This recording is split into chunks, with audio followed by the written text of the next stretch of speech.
This day in Philly sports history is proud to be a part of the Clashing Conferences Sports Fan Network, where passionate fans make powerful content. Check out theclashingconferences.com and join the squad today.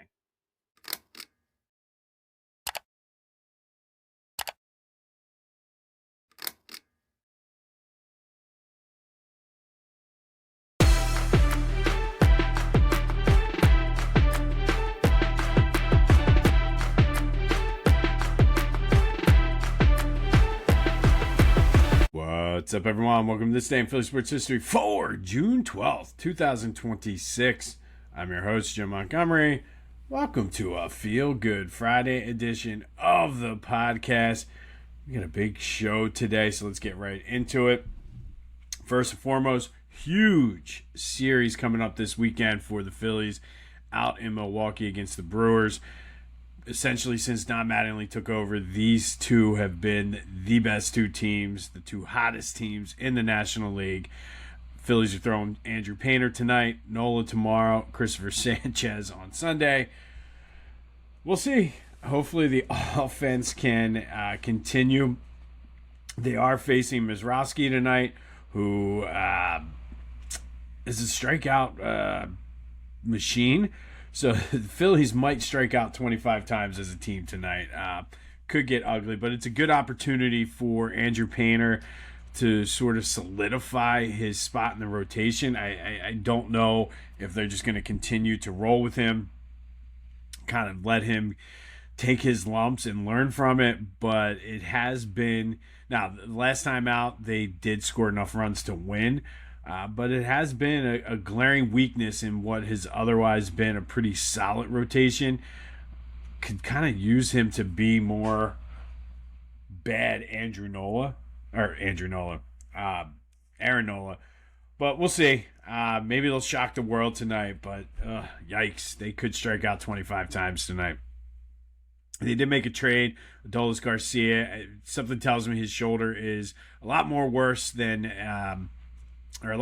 I should say, than what originally was anticipated. They traded a couple prospects for Derek Hill from the White Sox.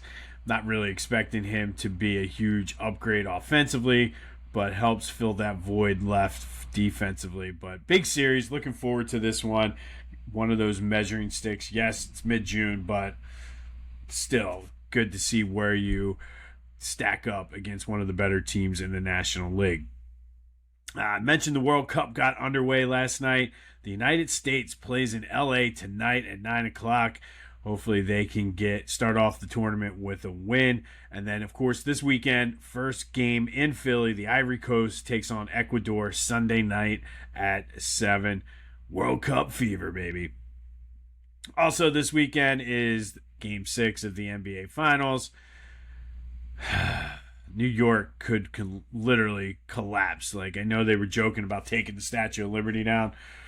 Everything in New York could go down if the Knicks win this. But Game 6, let's go Spurs. Get your head out of your asses and finish out a game. They've had leads in all these games. So come on, Spurs. Grow up before our eyes and stop the inevitable from happening. All right, yesterday's trivia question. We talked about that 26-7 Phillies win over the Mutts. They had 47 total bases in that game, not the record. And I told you, it was a pop quiz to see how well you pay attention to this podcast. Back on May 17th, 1979, Phillies and Cubs played a 23-22 game out in Wrigley. Phillies had 48 total bases on that day. A lot of people were like, I think it's one of the Cubs games, either Schmidt's 4-home run game or the 23-22. They actually had 46, I believe, in the other game. But May 17th, 1979, 23-21, 48 total bases for the Phils. All right, some quick housekeeping notes. Be sure to follow me on all social media platforms at Philly Jimbo. Subscribe to the YouTube channel, Jimbo_Mont. Continue to spread the word. Lots of big things on the horizon this summer.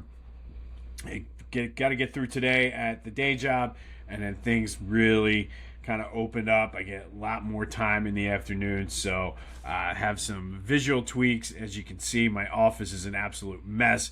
Going to clean my office and maybe change the setup around a little bit, but stay tuned for that. But continue to spread the word and subscribe to the YouTube channel. Also, check out the Philly Hall, the official podcast of the Philadelphia Sports Hall of Fame, as well as a new webpage. My blogs have been posting on there as well. I'm kind of been charged with cleaning up the YouTube page as well. The link is right there on the webpage. But this summer, I'm going to start working on. I did some videos for a project I think I told you about, some 6 Philly basketball legends. Those are on the Philadelphia Sports Hall of Fame webpage. I might try to put them on my YouTube page. But you can go on the Philadelphia Sports Hall of Fame, click that link on the webpage and check them out. But I'm going to start doing some this summer on this year's induction class. So looking forward to that, a fun project. And of course, the Clashing Conferences Sports Fan Network, the Members Pod, dropped today. Made a guest appearance on there as well. So keep him busy, but go check me out. Best way to stay in the loop is on my social media. And then yesterday, we were talking about Lenny Dykstra being in the batting race for most of the summer. And I was confused with the way that's set up. Willie McGee won the National League batting title, but he was traded in late August to the A's, but had enough qualifying at-bats to still win the batting title for the National League. I knew it was something funky like that, but Willie McGee won it despite being traded to the American League in August. Turn heads and bring the hype with a custom hype chain from Lotwin. Perfect for youth sports, fantasy football, or just flexing your pride.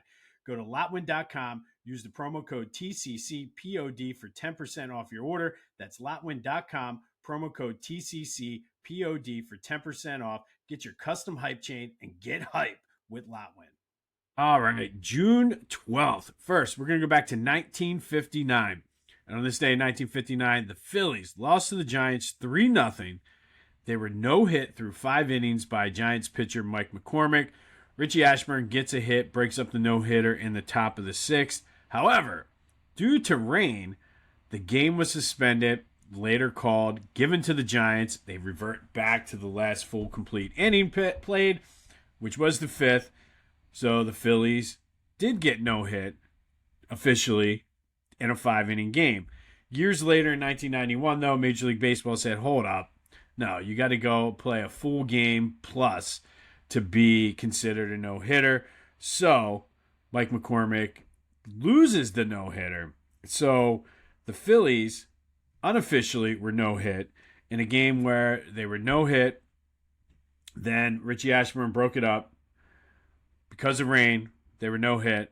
And then because of a rule change, they officially were not no-hit, but unofficially, they had no hits in the game. Following that, it took me a while to type out those notes on that. But Phillies lose the Giants 3-0. They did not get a hit. It was a rain-shortened 5-inning game. Officially was a no-hitter. Major League Baseball changed the rules. It's not a no-hitter. Even though, technically, in the game, Richie Ashburn got a hit. There will be a pop quiz. 10 years later, in 1969, the NHL held its amateur player draft. Flyers drafted 2 guys that would pay dividends later on, helping them win 2 Stanley Cups. In the second round, they drafted Bobby Clark with the 17th overall pick, and in the 5th round, 52nd overall, Dave the Hammer Schultz. So Dave Schultz and Bobby Clark, 2 guys that not only helped the Flyers win the Stanley Cup, but also helped create the identity of the Broad Street Bullies, were drafted on this day in 1969. Fast forward to 1987. Phillies lose to the Expos 13-6 in Montreal. In the bottom of the second, though, Bryn Smith of the Expos hit what appeared to be a single, but Glenn Wilson, playing right field for the Phillies, said, "Not so fast, my friend. I have other ideas." Threw him out at first base. It was the second time he threw a guy out from right field at first base that season for the Phils, and it was he ended up doing it 3 times in his career. Glenn Wilson was one of those guys who was supposed to pick up the slack from the early to mid 80s teams and carry the Phillies. Did make an all-star team in 1985, but just never really panned out. But man, that dude had a rifle. If you remember Glenn Wilson, he had the glasses. Picture the long hair. Reminded me and looked a lot like my Uncle Randy did back during those times. But Glenn Wilson throwing out Bryn Smith from right field at first base. But the Expos got the last laugh, beating the Phillies 13-6. And then fast forward to 2008. Phillies beat the Marlins 3-0. They pounded out 11 hits. Jamie Moore was outstanding, pitched 8 shutout innings, only giving up 2 hits, walking 1, striking out 3. Brad Lidge came in, gave up a hit, but struck out 2 as he saved his 18th consecutive game to start the season. He was the first Philly to start the season with 18 straight. We all know he was perfect that season and save opportunities. But Phils beat the Marlins 3-0. Jamie Moore and Brad Lidge combined for a 3-hit shutout for Lidge, his 18th consecutive save to start that season. And then fast forward to 2023, JT Realmuto went 4 for 4, had 3 RBI while hitting for the cycle. But the Diamondbacks got the last laugh, beating the Phillies 9-8 out in Arizona.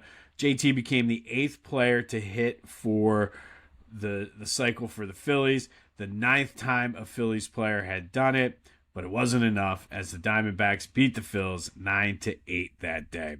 And that does lead us to today's trivia question. Who are the 9 Phillies to have hit for the cycle all time? There's been 10 all time in Phillies history, 9 players.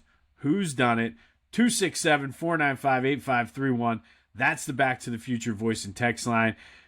Get that, anything else Philly sports related off your chest, or you could head to the Discord or my social media to get your answer in. But what Phillies have hit for the cycle all time in their history? It's time for Fridays with AI, where we ask AI to rewrite Philly sports history. Every Friday, only on This Day in Philly Sports History. That's right. It is Friday. Time for Fridays with AI, brought to you by Philly Goat. Go to phillygoat.com. They have the best selection of Philly sports apparel in the city. They're featured at Foley's on South. They're featured in Rally House. But go scroll through their website. Check out what they have. You can get this Mr. Sandman's Boxing Gym shirt. But use the promo code Jim Montgomery to take 10% off your order. That's phillygoat.com. Promo code Jim Montgomery to take 10% off of your order. So we are going to shift some gears. The whole summer camp thing last week just didn't work out the way I thought. So we're going to shift gears, but this is entirely based off a text message chain that I have with my family, my brother, my cousins, and my uncle are on it.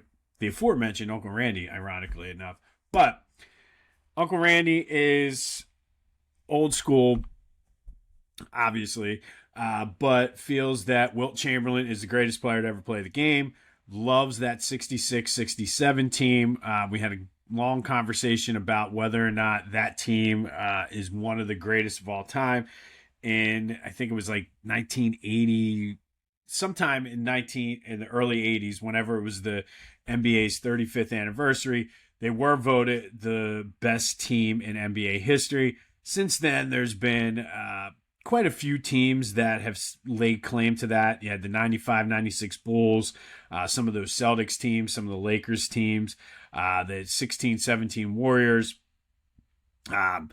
So I thought, let's shift gears since the summer camp was a disaster. And over the next couple of weeks, we're going to simulate 7-game series with that 66-67 Sixers team. We're going to have them play the 95-96 Bulls, the 85-86 Celtics, the 86-87 Lakers, just for fun, the 82-83 Sixers, and then the 16-17 Cavs, just to kind of see where this team stacks up. And, you know, when I do simulations, I use What If Sports. They're not a sponsor, so I just love their site. You can do all kinds of, for all sports, really, and they're always adding new rosters. But for the NBA, they have every roster in the history of the NBA. So really had some fun with this, simulated the games, and then here's where that obviously is AI. And then I had AI help me create the game recaps. So we started with the 82-83 Sixers just because I think a lot of times that 82-83 Sixers team is often overlooked as one of the better teams in NBA history. And good way to kind of dip our feet into this to see how it goes. But due to a better record, the 66-67 Sixers get the home court advantage. They play their home games at Convention Hall for this series, while the 82-83 Sixers play at the Spectrum. And what a series this was. Game 1 kind of set the tone for the entire series. It was a double overtime thriller with the 82-83 Sixers winning at 145-140. Wilt Chamberlain, of course, messes around and has a triple-double, 36 points, 31 rebounds, 11 blocks. But it was just the depth of the 82-83 team was too much. Moses Malone had himself a monster game, 31 points, 23 rebounds. Andrew Toney added 29, stunning the old school crowd at Convention Hall. The building was literally shaking because the crowd was so into it. But Wilt did play 55 minutes in this game just because that's what Wilt did back then. But the 83 team stole home court advantage in game 1. With their backs kind of against the wall, the 66-67 team comes out and just pounds the 82-83 team in game 2, winning 125-107. And Wilt put up 27 points, 28 rebounds, another Wilt-like number. But they were able to control the tempo, basically neutralizing the depth of the 82-83 team. Basically played a little bit of bully ball. That's how the games were played in the 80s, and they adjusted for game 2 and were able to bully that 82-83 team. Then the series shifts to the Spectrum, and the 82-83 team rode the home crowd to a 128-106 victory. The crowd was raucous at the Spectrum as well. Moses Malone dominated, absolutely dominated. 38 points, 25 rebounds. But as a team, I guess maybe the rims were different. They shot 55% from the floor, and you started to realize that maybe, just maybe, the athletes from the 80s were slightly different than the athletes from the 60s and 70s. But Wilt still had put up 25 points, 17 rebounds. But the 66-67 team had trouble keeping up with the guards for Andrew Toney and Mo Cheeks and Dr. J, even for that matter, of the 82-83 team.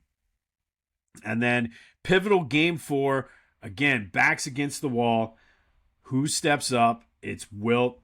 29 points, 21 rebounds in a 116-109 win at the Spectrum. Hal Greer, Chet Walker combined for 30 points in this game to keep the series alive, shifting it back to Convention Hall. But this was a good gut check win for the 66-67 team, as they were able to show we're not done yet. And then pivotal game 5 out of Convention Hall, and this was a good one, but it was the 82-83 team winning 118-113. Every time the 66-67 team would make a run, the 83 team had an answer. And it was the big three that really led the way. Moses Malone had 26, Andrew Toney 25, Dr. J 23. And again, the depth and the balance of the 82-83 team was too much. Wilt pulled down 28 rebounds, but only had 10 points in this game. But the difference really was the free throw line. The 83 team shot 24 for 38. They head back to the Spectrum with a shot to win the ultimate Sixers team tournament. And then game 3 at Convention Hall, the clincher. Dr. J had 25, but it was Moses Malone leading the way.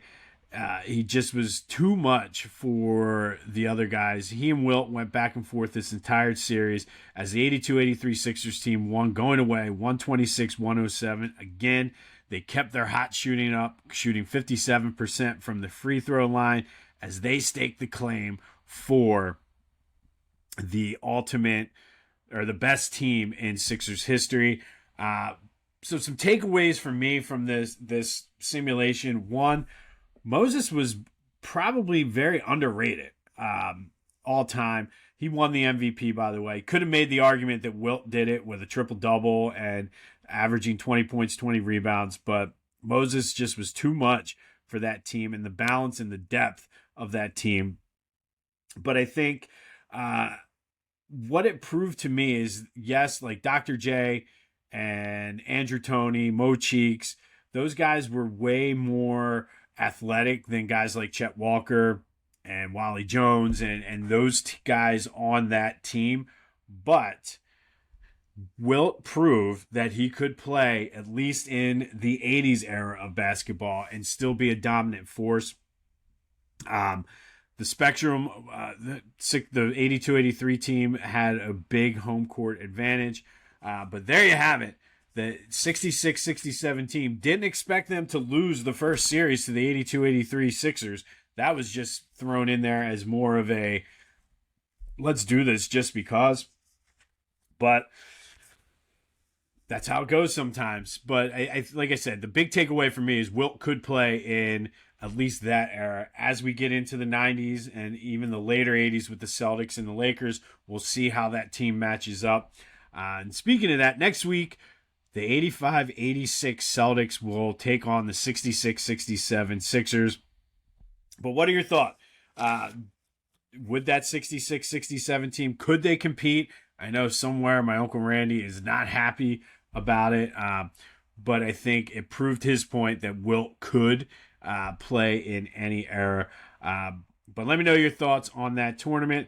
That is brought to you by, or that series, I should say. That is brought to you by Philly Goat. Go to phillygoat.com. Use the promo code Jim Montgomery to take 10% off of your order. But the 82-83 Sixers beat the 66-67 in a 6-game series, proven to be too athletic for the rest of the guys other than Wilt. All right, now to our tournament. The best Philly high school hoops figure of all time. Yesterday, it was Cheryl Reeve with 85% of the vote, knocking off Hakeem Warwick. No arguments there. As Cheryl Reeve, that Washington Township team was good. Today, we move to the North region, and we have a 5-12 matchup. And this is a intriguing one, but I think this should be the 5 seed moving on. But Kalia Copper versus DeAndre Hunter. Kalia Copper went to Girard College and then Prep Charter. And at Prep Charter, she was just dominant. She averaged 24 points, 12 rebounds her senior year, led them to the Public League Championship, where she was the MVP of the title game. She was a McDonald's All-American, the top 20 recruit in the nation that year. She was a Pennsylvania Girls Basketball Player of the Year, went to Rutgers, where she was first team All-ACC. She's the third all-time leading scorer in Rutgers history. Led her to be drafted number 7 overall in the WNBA, where she played a little bit in Europe, and then came back to the WNBA, where she won a championship. She was the Finals MVP in 2021. She's a 4-time All-Star. She won the EuroLeague MVP, and she has a gold medal in the Olympics to boot. She's taking on DeAndre Hunter, another guy who went to Friends Central. He was a 4-star recruit, Pennsylvania 2A Player of the Year. From there, he went to Virginia, where he helped lead the Cavaliers to the 2019 NCAA Championship. He was Defensive Player of the Year, first team All-ACC, ACC 6-man while at Virginia, and is the number 4 pick in the NBA in 2019. Currently playing for the Sacramento Kings. And now it's your turn. Who moves on? Kalia Copper from Prep Charter or DeAndre Hunter from Friends Central? Get your votes in any way you can. Social media, Back to the Future voice and text line 267-495-8531. Let's have some fun with this. You got the vote for Kalia Copper or DeAndre Hunter. Give me your thoughts on the 66-67 versus the 82-83 Sixers team. Want to completely go nuclear and complain about the Knicks? That's always fair game. But 267-495-8531. That's the Back to the Future voice and text line. On this day in 2023, JT Realmuto hits for the cycle, but the Phillies lose 9-8 to the Diamondbacks. Brad Lidge saves his 18th straight game to start the season. On this day in 2008, Phillies lose to the Expos in 1987, but Glenn Wilson showed off his rifle in right field, throwing out Bryn Smith on what looked to be and should have been a single, but Glenn Wilson had other ideas. Flyers draft Dave the Hammer Schultz and Bobby Clark on this day in 1969, and then the Phillies were no hit, not no hit, no hit, and now officially not no hit, despite not having a hit. There will be a quiz. We will be back on Monday to rewind the weekend.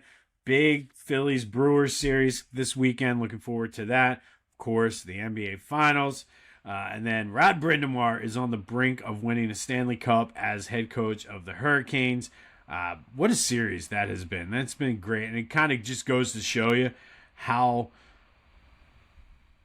I shouldn't say how far away, but the Flyers still need to do some work before they're able to compete for them. But we'll recap all of that on Monday. But this has been This Day in Philly Sports History for June 12th, 2026. My name is Jim Montgomery. Go have yourselves a feel-good Friday. And until next time, I'll see you when I see you.